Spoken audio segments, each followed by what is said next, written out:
Hallelujah.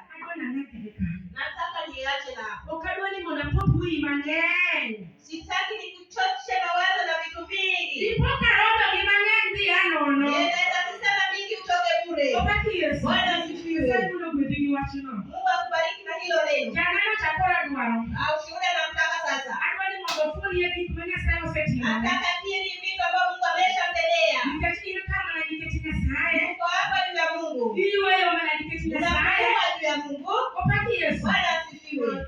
Bwana neno mahali. Niondolee ushuhuda wako. Nataka neno kama. Hata kama ni shukrani. Pia pia mwana gole ni saye. Ndio tukaitoe kwa Mungu. Hiyo maana machia mara njia ya ufupi ambao roho iko ndani. Yaani weromo no taiti biro. Yamaanisha hata roho kuwatawale ukikuja. Weromo no nisiweche mimi alowacho. Hata roho kuonyesha maneno ambayo unaweza sema. Mwanibike kama nduchia nyalogo ya mene wechego. Hivi sikie kwa nyuma wakisema amen kwa hizo maneno. Kika mimi neno nuru.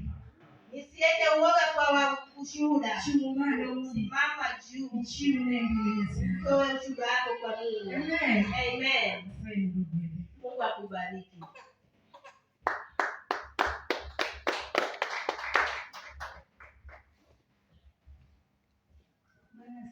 Yesu baki.